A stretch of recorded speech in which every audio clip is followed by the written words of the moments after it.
Galan Lithium. Okay, I'm just going to put the simple interpretation out here. They've been offered cash that is 3 times their market cap at the moment, and they've rejected it. Broad sort of strokes, mate. That's kind of what we're working with. Righto, money miners. Every day that GC's on is a good day. Welcome back. It's always a Thursday too. I know, it must be a trend. I love it. And GC, you're gonna the big first story, Galan Lithium, and JD, you're going to try and make sense of what is obvious or not obvious about why they've rejected this offer. I look forward to it. Super, super interesting. And with GC on the show, no doubt we're talking about gold as well. We are. Some gold qualities coming out. I'm going to, since no one is really hypothesising what the hell's going to happen with Bellevue, should they come out of suspension tomorrow, I'll just probably make myself look like a clown and put a heap of predictions out of every 16 different ways this could happen.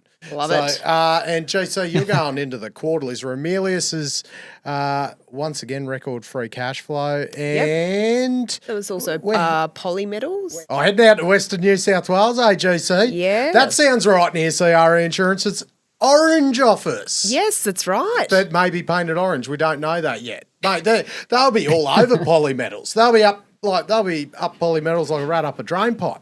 That is absolutely, and that is not the only Western New South Wales asset that CRE Insurance should be broken insurance policies for. There's plenty. They didn't put an office in Orange for no bloody reason. And so, 1, tell me if the office is orange. 2, go say hello to them. And, mate, welcome them into the community, the go-to insurance brokers. What else? What else we got? That was it. Any other qualities, JC? Minerals 260. Yeah, they raised some money. Oh, yeah. And there was a accommodation village sale that is very interesting. And a bit on Metro, I think is the last one to mention. It's all happening. It's all happening. It's bloody going into quarterly season. Leave it. That's it. I am pumped up. Did you see how good my shirt was I wore at the mining club last night? I'm all over LinkedIn. It looked real good. It looked real good in the light, I will say.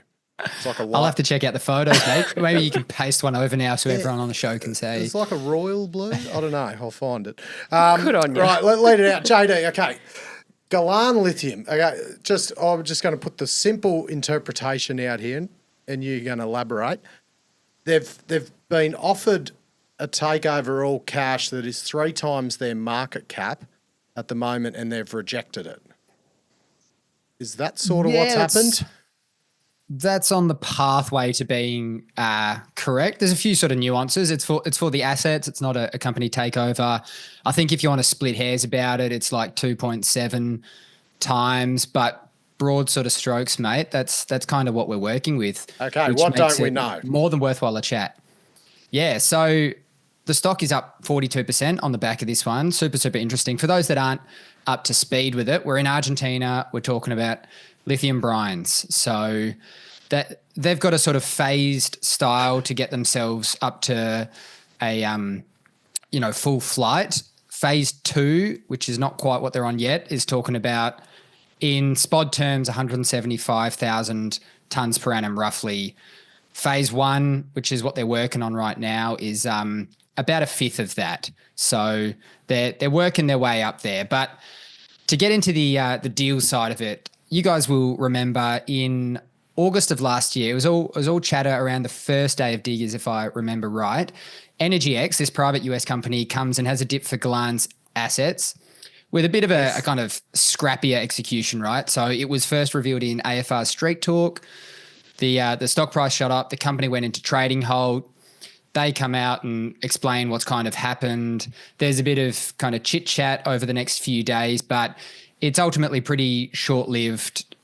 The counterparty, you could perhaps say, was, at least in the market, perceived to be a bit less solid, and the deal had a few sort of quirks about it. I'll flash up the announcement so you can kind of see, but there was $50 million in cash, $50 in common shares in EnergyX that would be priced by EnergyX, so that's a bit kind of ambiguous what the actual value is there, and a royalty.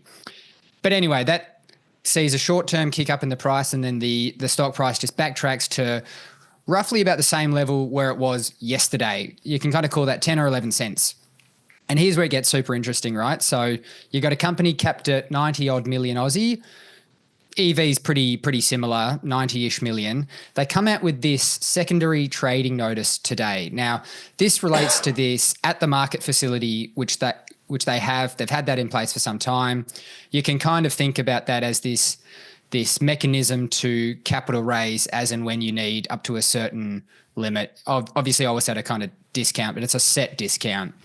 Now, below those standard regulatory disclosures, it's revealed they've received another proposal. Super interesting. So it's an unsolicited, conditional, non-binding proposal from Huayou Renault, Chinese group, and Renault. So people will know Renault as the originally French automaker, but they're kind of French-Japanese now. Now, again, they want to buy the assets. So Hombre Muerto West and Candelas, that's the kind of secondary project that the company has, for a flat US $150 million in cash. So if you're thinking about this in terms of Galan stock price, we're talking about roughly 28.5 cents. For a company, like I said, that was trading at about 10 or 11 cents before the bid came in today. So forget your standard 30 or 40% premium. That's like 2.7 times. That is a chunky takeover premium or proposal premium. Comes with the standard kind of conditions, completion of DD by the bidders, mutual agreement on the docs, and a few other bits and pieces there.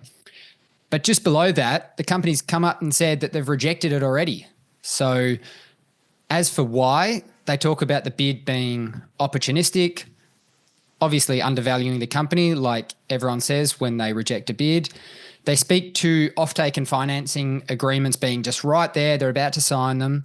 And on the back of those, I think there'll be more certainty and a superior outcome for shareholders. So there we kind of go. Yeah, right. So, and as you say, this is cash for the assets, so it's not saying that where that cash would go. It could be, if hypothetically it did go through, it could be retained within the company. They could buy something else. They could distribute it to shareholders, but it is not knowing what would happen with that compared to a takeover offer like the previous one.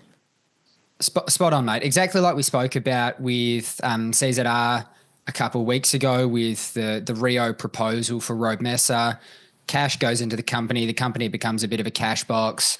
You always expect it in that case, should that eventuate to be a stock that trades at a bit of a discount given risks on how the company might allocate that capital. So that would be the situation should it get there, but that's not kind of where we've ended up, is it? Yeah, and as you said, it's up 40%, but the offer is substantially higher than that. What's your first take on why that is? Was it obviously? It's obviously the rejection and the fact that they don't look amenable to the deal. But I assume shareholders would have some questions that might want to return.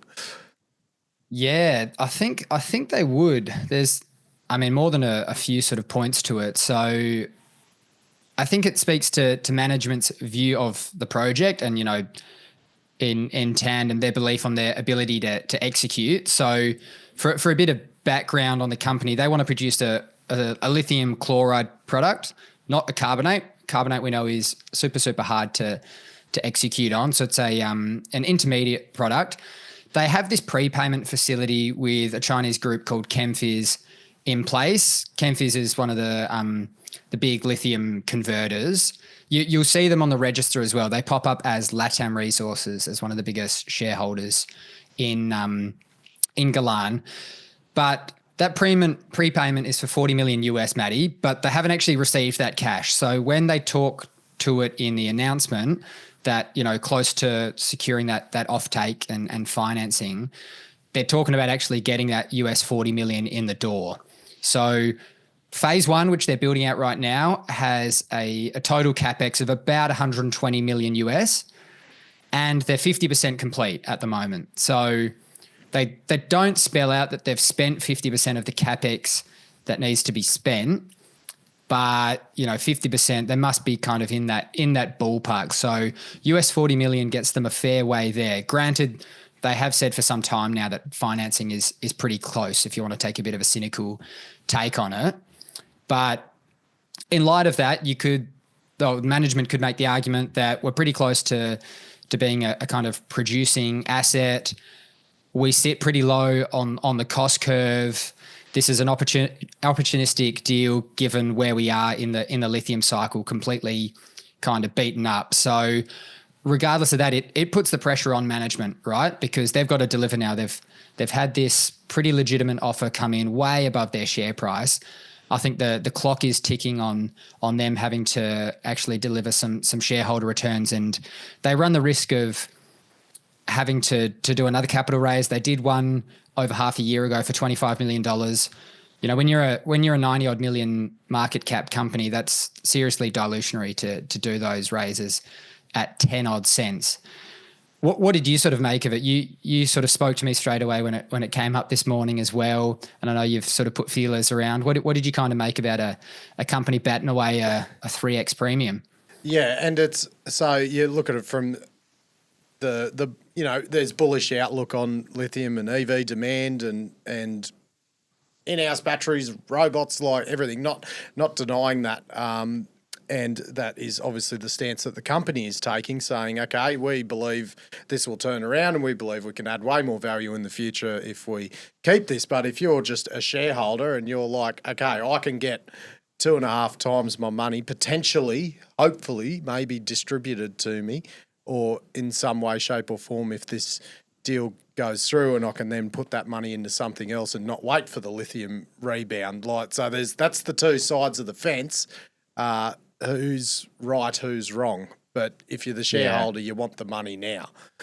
I guess the other thing as well I thought was curious is in both instances, the one that's this sort of deal that's mentioned today and the one from last year, Jade, is both of them were offers for the assets as opposed to the company itself. And I'm just wondering, I mean, I don't know Galan too well, but I don't think they have many other sort of assets, sort of outside of these ones. So it's just like, why wouldn't they just make an offer for the company?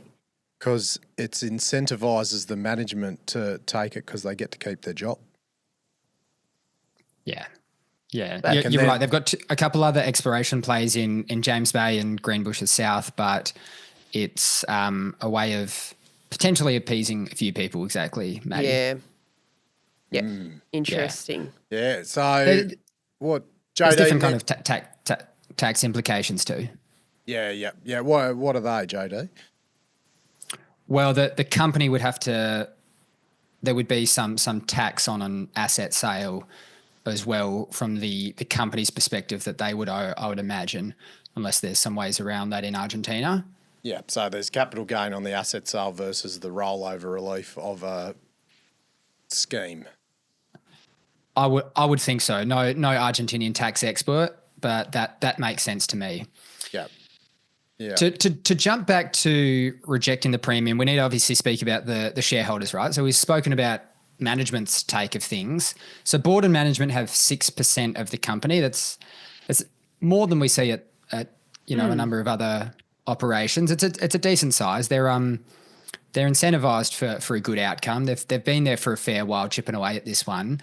And then you've got a top 20 that makes up about 35% of the shares on issue. And, you got Regal in there, LATAM, like I mentioned, that's the Chinese converter. So I would expect that they were engaged, they're the owners of the business, no kind of certainty on that. And the way in which the company just bounced it back with such little discussion about it makes me think maybe they weren't, but who kind of knows? But I think there is a bit to be said about like the way they've disclosed this as well. It is pretty funny to me that this was disclosed at the bottom of a secondary trading notice, not its own kind of like a standalone. Yeah. I think it's just, it's a pretty serious kind of offer at a really serious premium. I think it warrants a fair bit of explanation to the other shareholders that might not be in that top 20, that might not be, on talking terms with management and might not have that sort of access. I think there's, potentially room for management to speak to them and give a bit more of a rationale for why. But maybe they've thought that through and thought that doesn't bode with their strategy, and there's a big master plan that I'm not aware of here. It'd be interesting to see if there's any shareholder actions, because when you say the top 20 own 35%, that's pretty loosely held. That's not a big top 20 register. That's like 35% is pretty low from my understanding.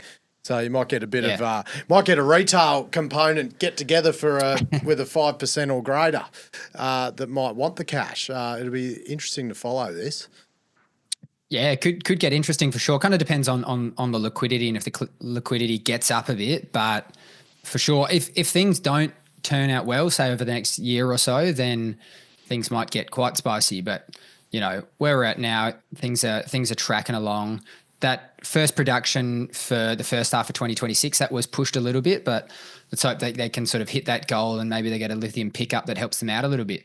That'll be an interesting one to follow. But yeah, I think when those sort of financing and offtake sort of pieces are finalised, which they're saying is in the short term, it'd be interesting to see what form that takes, because then you've sort of got a bit more information to says, okay, well, this is the sort of status quo scenario if we were to go ahead as we are versus, what as far as,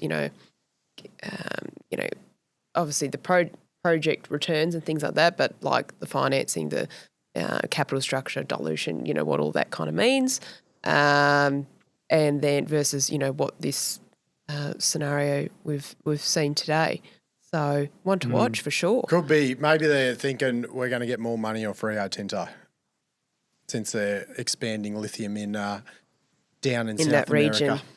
So yeah, and you can see on that map that we chucked up before that the tenements that these guys Galan hold on Huayou West, like surround on the western side Rio's assets. So Rio kind of have the salar, the actual kind of salt flat, and Huayou West is like kind of getting on the hills a bit, and you can see it in some of the pictures as well. They're kind of like on the edge, and that kind of dictates how they shape their ponds a little bit. Yeah, I'll be watch for Rio.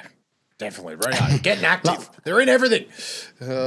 Yeah, I mean they've spent a shitload on lithium, so I'm sure they've got a fair bit of work ahead of them, but let's see how it goes. A little bit more won't matter, JD.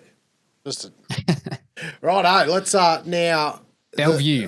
Bellevue. There's no one sending emails about them at all. Like it's just it was no one's speculating. I don't think pretty quiet. No one's putting their name to any speculation, which alludes to the fact that no one has got any real idea what's going to happen here and what extent of it. So we can go through pretty much bloody every scenario because it says the company anticipates they'll come out of suspension commencement of trading Friday, April 4th, but anticipates. So it's not a guarantee they're coming out tomorrow. So that's probably the first cab off the rank. Will they come out tomorrow or will they not? There's a lot of people that say it's probably going to be extended. I think you said that start of the week, JD. If you didn't, I'll say you did. They've had a week. I mean, who knows what they're wrapping up? Yeah. Completely agree. They've kept it tight-lipped, which is good to see, and we'll see what form it takes if they do, or if and when they do come out. So I think we'll say, okay, let's go through each piece of it. There's the production, there's the debt, and obviously the cash balance that goes with it, and the potential for a raise or not, and what the quantum of that raise is.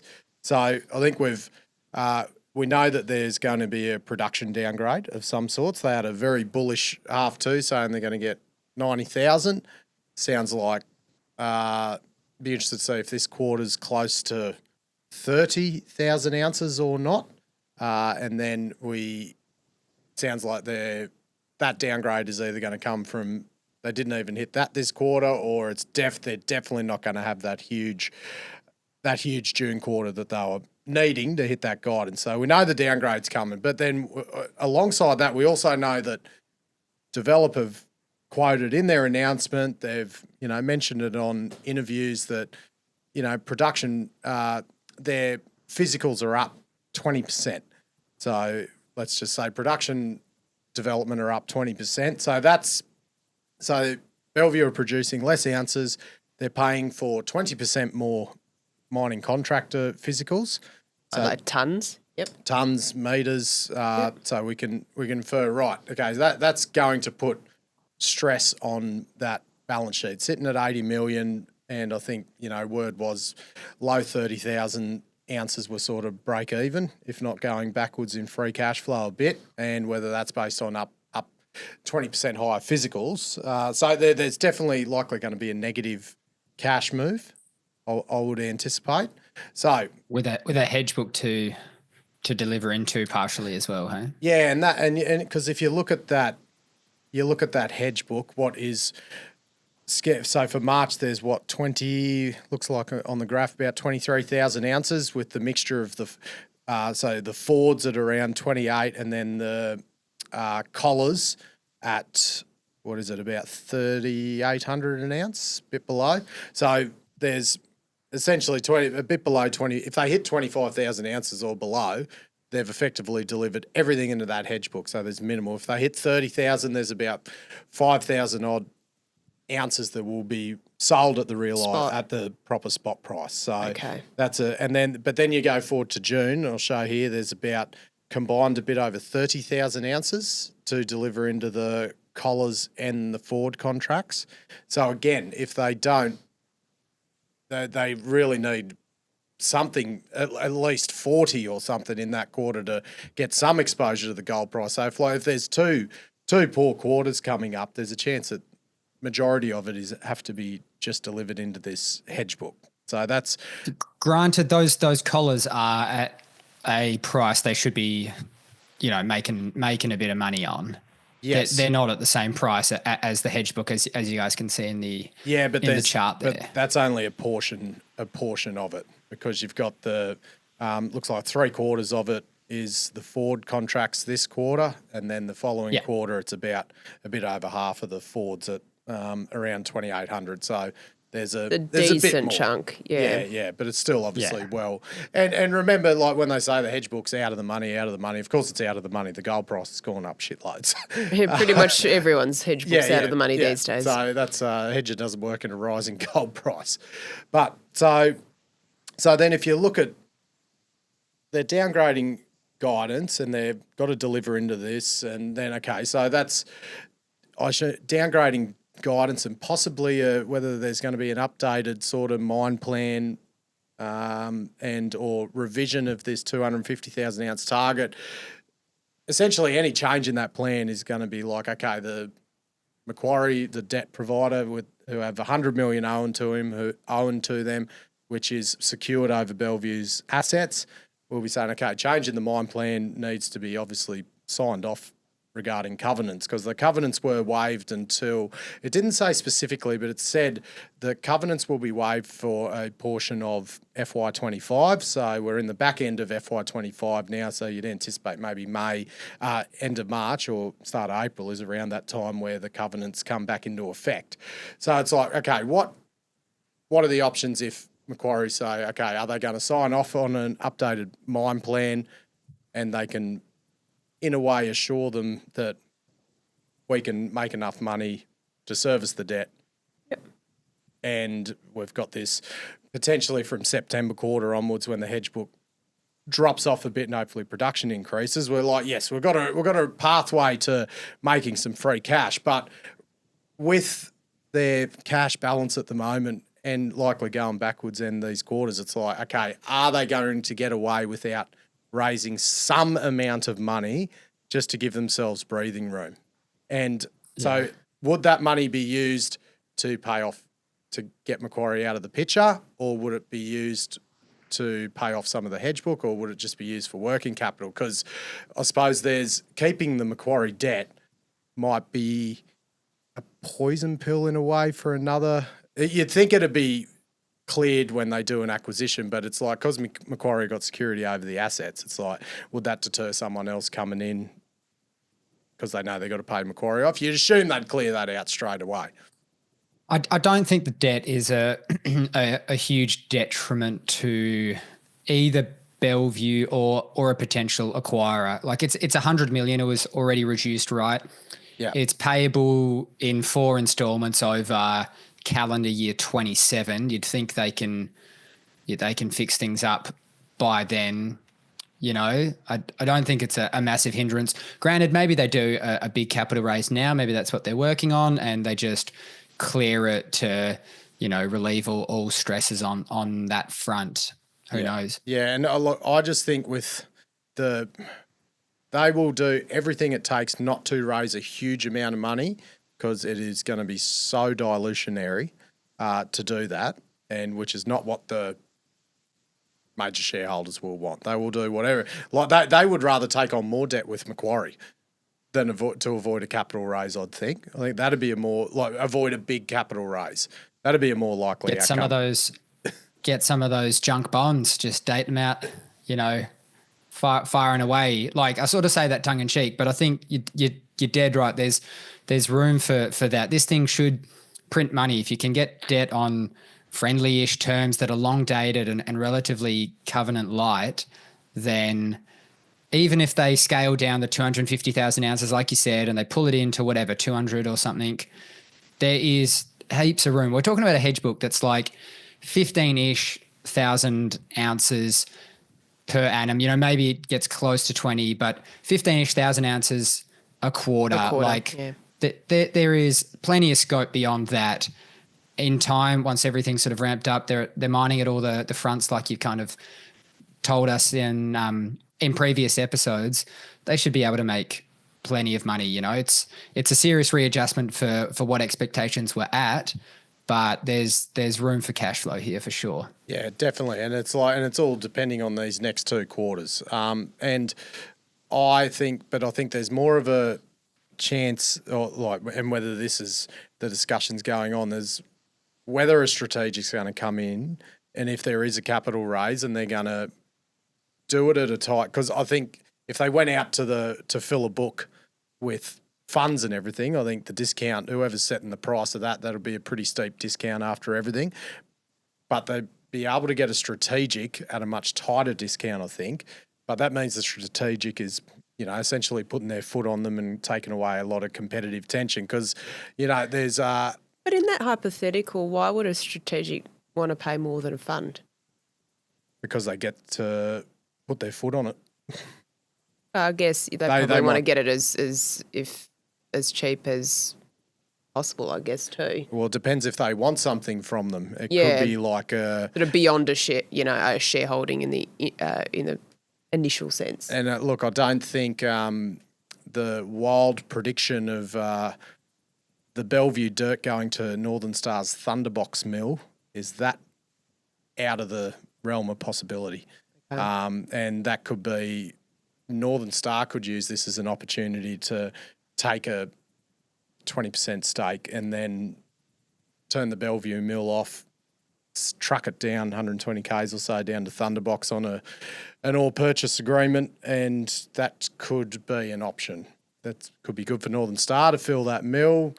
I'm not sure of the cost, how the costs weigh up once you remove processing people, turn off a mill and truck the dirt instead. I would assume you make more running it yourself, but there's a bit of background chatter about that. So I guess it also, a lot of this also depends on the extent of this sort of flagged downward adjustment to the guidance. And is it, I know the announcement says, regarding, the potential downward adjustment to FY25 guidance, but do you think it'll just be limited to, the next few months, or do you think, there could be a potential impact, beyond that? Is it just this sort of crunch period that they just sort of really need to get through and then they'll kind of hit their straps? Or that's the other thing as well. I've sort of thought about, is this a sort of a short-term crunch? Is it sort of going to have longer-term implications, or is those longer-term sort of plans were they more sort of addressed when they went through their updated process last year? I'm not really sure until it all sort of happens. Well, because I suppose it said in the thing, all they've said is a potential downward adjustments to its FY25 production guidance, and whether something comes there. And look, there was the article in the Australian saying they were talking about the future mine plan to put investors at ease. But yeah, I don't. I think that 250,000 ounce, I don't think it's attainable at all. Like, unless there's a big production reset and a massive run of development, but with all opening up all those new areas to get 1.6 million tonne out is we know it's a capital intensive mine because of the spread out nature and the independent infrastructure needed, and that means the capital is going to follow them for a lot of years. But as you said, why would a company pay a tight discount to get 20%? They might see value in being able to take Bellevue over at $1.50 like price. So paying, $1 now at a tight discount to get 20% is probably, they might think that's good value if they come in and reset it and get it back on track as maybe it's a 800,000 tonne mine and if they can get the 5 grams, like that's a pretty good operation. So yeah, there's just so many hypothetical iterations of what this, means as far as, the mine itself, the financing or sort of capital structure, whether there's any strategics involved. There's the hypothetical tree just goes like that, right? It's crazy. Well, you think yes, it got up to $2 previously. Like those, I think those days are could possibly gone, and I think the major shareholders might take $1.50 to get out of this hole, because as I said, if they have to do a big capital raise to, whatever, I don't know if recap's the word, but if it's within there, if they have to raise 300 million to get themselves out of the clear and have a better runway, like that's it, raising at 80 cents. So it's harder for it to get from 80 cents to $1.60 as it is from $1.10 to $2.20, like much harder. So the beauty of the powers of dilution. Powers indeed. I wonder where that article in the Australian came from. Interesting idea. Oh, well, there's no one sending anything out, so they're probably like, oh God, we need to get this out of our system. Yeah, so it's going to be very interesting to see.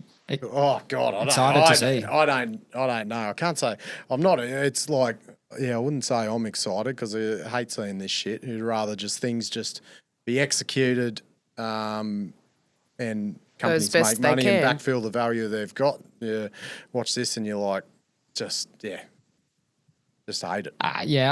I still think long term it can be a success. So it's just a lot of short term pain, obviously. Yeah. Obviously, it just needs a good friggin' review on how things have done. If my assumptions are correct on things like the ore control and everything, it's like the ore is there. It just needs to be mined. Yeah. So anyway, we will wait and see. Ali, GC, quarterly gold time. Yippee! Just the one. I've picked 3 today. So we've. You're diversifying commodities. I thought I'd diversify a little bit. A bit in my comfort zone, a bit different stuff. So no, it's quarterly season has well and truly commenced for the March 25 quarter. Admittedly, a lot of these are the older sort of pre-reported or pre-quarterlies before the quarterlies, but that's all right. Let's get into them. So first one I've got today is Ramelius, which is a pre-quarterly. So we'll just do a ding-ding for myself on Ramelius and a ding-ding for JD on Spartan for that one. So you're merging holdings. Yeah, we're JD and I emerging holdings. How good's that? So no, they're actually the first Aussie Goldie to come out with their pre-quarterly so far. So they had another record underlying free cash flow sort of generation for the quarter, generating $223 million before income tax of $68 million as well. I just reckon we'll be hearing probably quite a few mentions of the word record around sort of gold producer cash generation this quarter with Aussie gold where it's at the minute at over 5,000. They're not fully they've still got hedging as well, which makes them even more impressive. No, that's right. It's not a huge amount of hedging, but they certainly do have some hedged ounces as well. So they actually finished the quarter with cash and gold of 657 million. So that was a build of 155 million from previous December quarter. So there's about 80,000 ounces out of Mount Magnet and Edna May they produced this quarter. They also flagged a FY25 guidance update, which would be sort of advised in the full quarterly report, which will be out later this month. So for context, at present, that FY25 guidance is 270 to 300,000 ounces at an all-in sustaining of 1,500 to 1,700 bucks an ounce Aussie. So they've produced to date over the last 3 quarters about 228,000 ounces. So if you divide that by 3, that's about 76,000 ounces a quarter average. So if you were to do like higher level, back of the envelope maths, if they just maintain that average 76,000 ounces a quarter for Q4 as well, that would see them hit 304,000 ounces of production for the year, which is a bit over the sort of top end of their current guidance. So I think it's probably reasonable to assume there might be a slight uplift in that guidance. We'll have to obviously wait and see till later this month. But just having a look at the last quarter's, like the full-blown quarterly report, Ramelius did cite sort of overperformance in Q grade, particularly at break of day, as you can see the little excerpt from the quarterly there. And also Penny North performed better than expected last quarter too. There's a little excerpt from the quarterly as well. So perhaps it's these trends, continuing into this current, the March quarter that's just gone.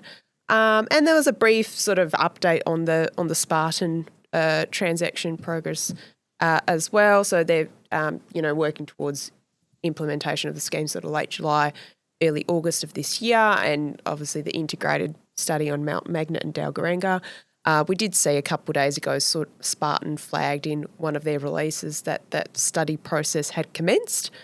There's an independent expert that's been appointed and they're sort of apparently well underway. And Zeppi reckoned he and the sort of board and the team received overwhelmingly positive feedback regarding the potential of the combined entity. That reminds me of the feedback that was received when Ryan O'Sullivan joined K-Drill.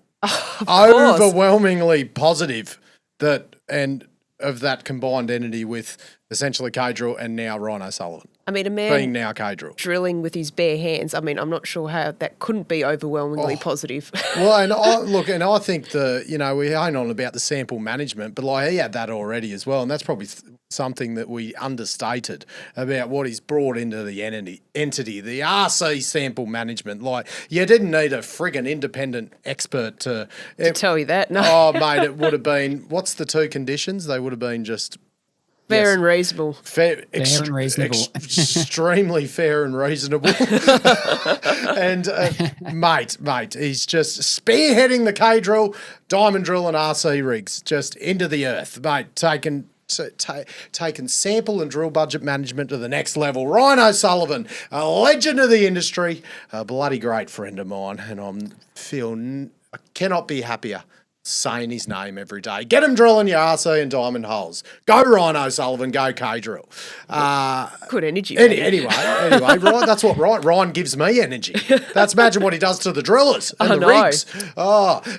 Interesting with this, the combined study for Spartan and Ramelius. It's going to be so interesting, the scenario analysis they're going to run on what the infrastructure is going to be. If they're going to utilise Dalgaranga at all, or they're going to try and throw it all into Mount Magnet. I know Spartan want to get to the ore and punch an ore drive and get, I would imagine they're going to get like, I don't know, 5 or 10,000 tonne of ore and send it down to Mount Magnet to see if it's going to perform in that mill. Because Mount Magnet is like a ripping met. Like I think it's like 180 micron they crushed the grind to. Like coarse as anything, and they're getting like 96% recovery. Whereas we've seen in the met results from Never Never, it looked a lot more grind sensitive and 48-hour residence time. So like they need to get down to 75. They were looking at 56, I think. So will grind sensitive stuff, throwing that in with all the very coarse stuff at Mount Magnet, will that lift the cost of all the Mount Magnet processing, or would it be better to make a smaller mill that is all the grind sensitive stuff goes to a Dalgaranga in and around? So, but that, and then probably about, there'd be tens and tens of other factors just sort of all wrapped into that scenario analysis. So it'll be fascinating to see what they sort of come to as part of that process and the sort of the combined group moving forward. So, one to watch. So that was Ramelius. And I thought a quick other sort of couple of quarterly mentions. So Polymetals, for those who don't know, about a 230 mil market cap company with a silver zinc restart project. And I'm pretty sure, I was shocked when I saw this, the first full-blown quarterly report with the 5B and everything out on the 2nd of April, which is very impressive. Well done, nice and early. Impressive indeed. So just a refresher on them. So they're restarting the Endeavour silver zinc mine in the Cobar region of New South Wales. A couple months ago, they raised 35 mil at 80 cents, pretty much just a working capital sort of during this sort of ramp-up restart period, and some exploration as well. They're targeting first silver and zinc production in this current quarter we're in, the June quarter. So there's wet commissioning of the mill scheduled for this month, April. First ore processing and concentrate production next month in May, with sort of first cash flow to follow in June. And the team there was saying, underground and surface redevelopment sort of is continuing in line with the mine restart plan.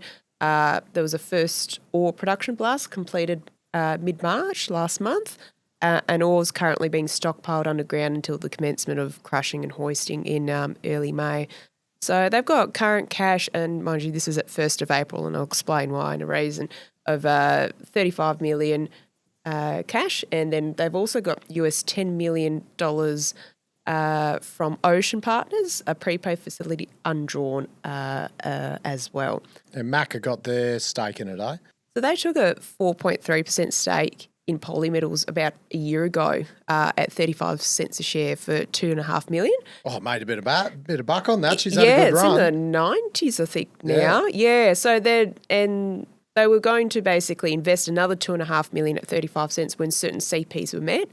So in this quarterly report that came out the other day, sort of just post the quarter end, Polymetals advised that those CPs have now actually been met, and this sort of additional subscription amount of the $2.5 million from MAC has been completed. So they've got that extra $2.5 million in the door, issued those shares to MAC, and like a couple of the CPs, which was a water supply agreement and a zinc milling arrangement, were executed as well. And there's about a 30K rough, as the crow flies, sort of distance between Mac's project and Polymetals Endeavour. So that was them. And the last one I had was a quarterly operational update from Metro. They're the 350 mil market cap bauxite producer in Far North Queensland. So they've started their 2025 production season. They completed recommissioning during the second half of March and loaded their first vessel. So the context being they typically close for a few months of the Aussie summer due to the wet season.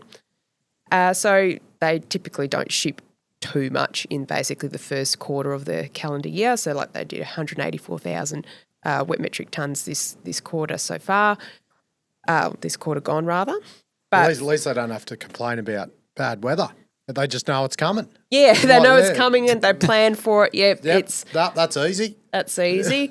So this calendar year, their shipment target is a bit of a step up, 6.5 to 7 million wet metric tonnes. And now this is post a $36 million expansion of sort of, capacity processing, loading, all those sorts of things. For context, they did 5.7 million tonnes last calendar year, which in itself was a record for them.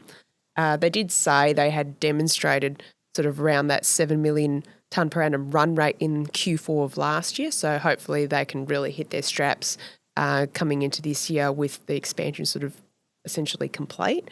And I thought I'd just touch briefly on alumina and bauxite prices. So as you guys have discussed previously, they had hit quite a peak sort of back into last year with everything that was going on with Guinea.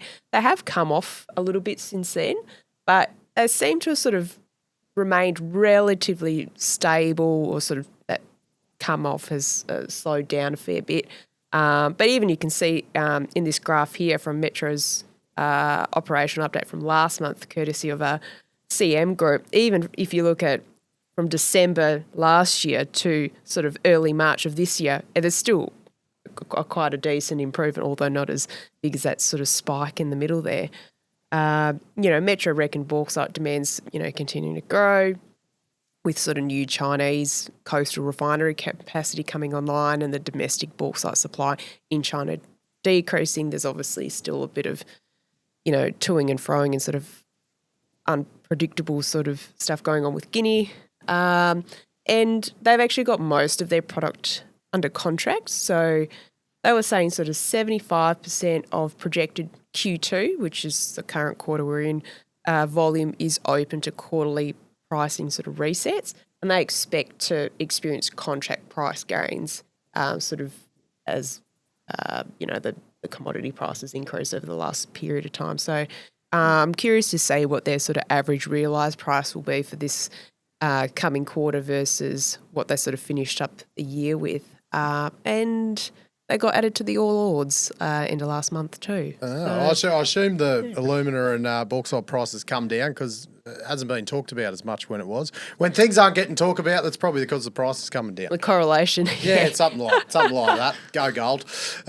Speaking of gold, actually, that was we just before we were about to start recording as well. We saw an announcement come out from Minerals 260, who are acquiring the Bullabulling gold project. They've successfully raised $220 million to complete that acquisition. So it appears... From a 30 mil market cap? Yeah. Yeah, no, that's right. Yep. So that included $12 million invested by the company's chairman, Tim Goyder. And that acquisition will apparently occur, the completion of that will occur later today.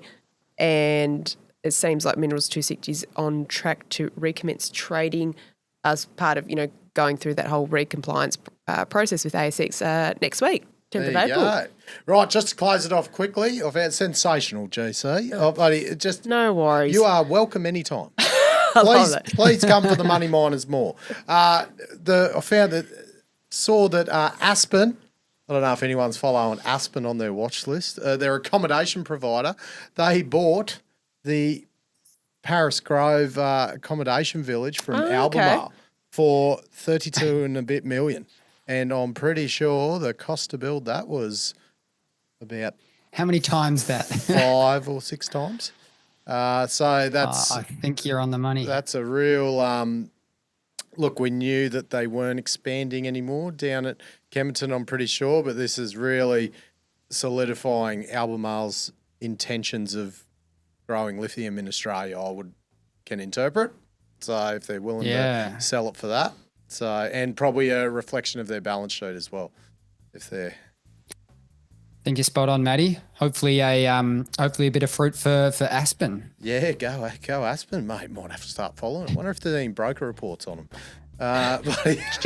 Chuck them on the watch list. Chuck them on the watch list. Who was also providing a bit of fruit, Matty? Who's that, JC? Oh, I think you can tell me. Oh, well. It's a bloody Underground Operates Conference. You can still get a ticket. Get them now. They're loving us if you use the code, pretty much. $100 off MOM 100. Also, for the GRX conference that I am going to now. I'm going to GRX. I've decided the best thing for myself is to go to more conferences this year. So I'll be in GRX conference, Brisbane 22nd of May. 2 discounts on offer, $190 or $160 off.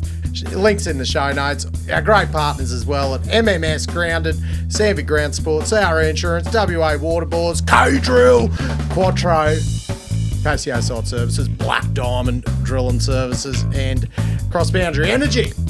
Hooroo. Hooroo. Hooroo. The information contained in this episode of Money of Mine is of general nature only and does not take into account the objectives, financial situation or needs of any particular person.